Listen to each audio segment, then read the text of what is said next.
Assalamualaikum warahmatullahi wabarakatuh. Apa kabar anak-anakku? Semoga kalian semua dalam keadaan sehat.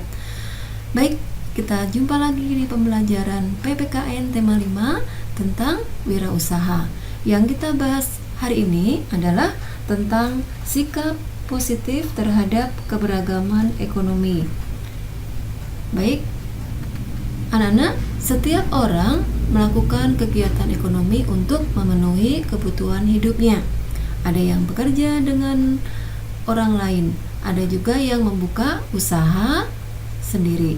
Nah, pemilik wirausaha harus memiliki sikap-sikap tertentu dalam menjalankan usahanya agar berhasil.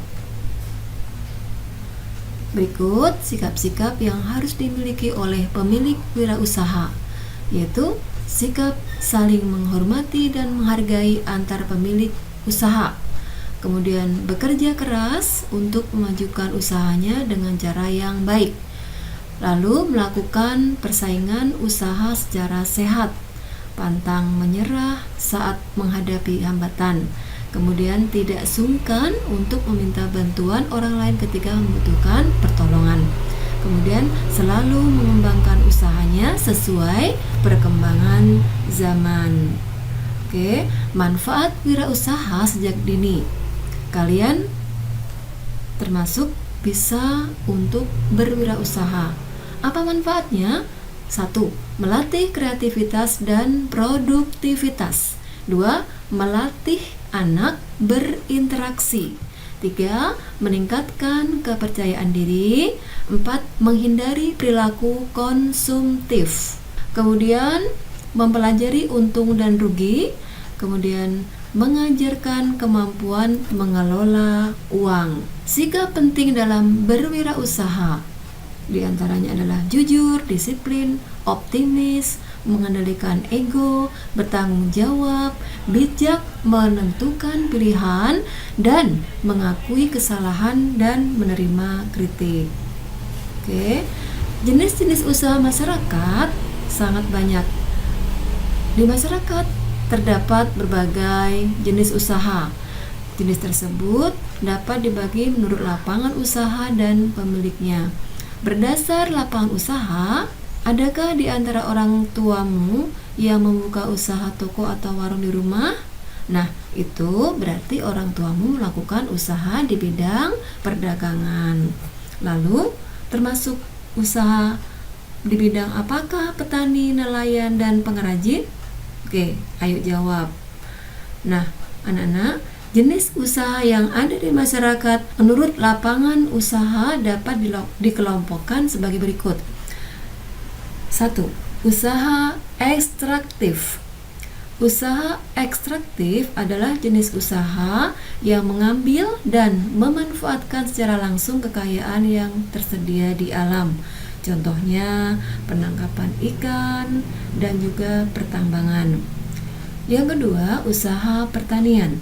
Sebagian besar penduduk Indonesia bermata pencaharian bercocok tanam. Oleh karena itu, Indonesia mendapat julukan negara agraris seperti menanam padi, sayur, palawija, dan sebagainya. 3. Usaha industri. Apa itu industri?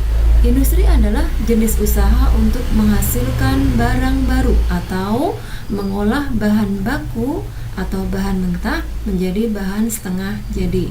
Ini sudah dijelaskan waktu kalian di kelas 5. Oke, yang keempat adalah usaha dagang. Apa itu pedagang? Pedagang adalah orang yang menjual barang-barang tertentu. Barang yang dijual berupa kebutuhan sehari-hari atau juga kebutuhan lainnya. Pedagang mendapat keuntungan dari selisih harga pembelian barang dengan harga penjualannya.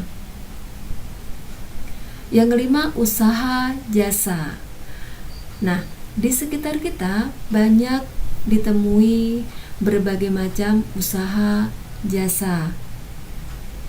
Nah, usaha jasa terbagi dalam kelompok-kelompok berikut, yaitu 1. Jasa transportasi, yaitu jenis usaha pelayanan untuk pengangkutan orang atau barang hasil industri dari suatu tempat ke tempat lain.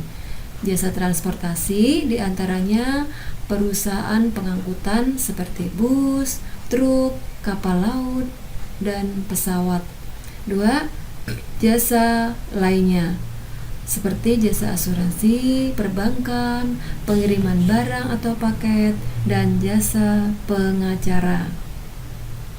Nah, tiap usaha memiliki tanggung jawab. 1. Tanggung jawab terhadap lingkungan. Bagaimana bentuk tanggung jawabnya? Yaitu tidak mencemari lingkungan atau tidak merusak lingkungan. Yang kedua, tanggung jawab terhadap konsumen. Bentuk tanggung jawab perusahaan terhadap konsumen dapat diwujudkan dengan menyediakan produk yang bermutu dan harga yang terjangkau atau sesuai. Kemudian yang ketiga, tanggung jawab terhadap karyawan.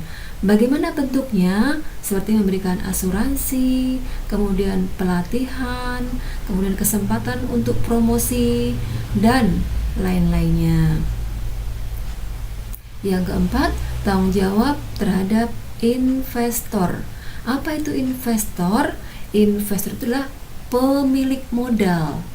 Nah, tanggung jawab terhadap investor dapat dilakukan misalnya dengan memberikan laporan keuangan secara jujur dan sesuai dengan keadaan. Anak-anak, kita harus tahu bagaimana cara menyikapi adanya keberagaman ekonomi di masyarakat. Di antaranya adalah 1. Menerima keberagaman tersebut karena setiap keberagaman sangat dibutuhkan dalam kehidupan. 2. Menyukai keberagaman ekonomi agar setiap kebutuhan dapat terpenuhi. 3. Menghargai keberagaman. 4. Menciptakan suasana tentram dan damai antar keberagaman. 5. Menghormati keberagaman lain. 6. Tidak menghina keberagaman lain. Nah, semoga apa yang Ibu jelaskan kalian bisa paham dan mengerti. Kalau ada yang belum paham, kalian bisa membaca pengetahuan yang ada di buku tema 5, kemudian bisa juga melihat pengetahuan yang ada di media lainnya. Tetap semangat, semoga bermanfaat. Nah, setelah kalian paham, kerjakan soal dengan ikhlas. Sekian, wassalamualaikum warahmatullahi wabarakatuh.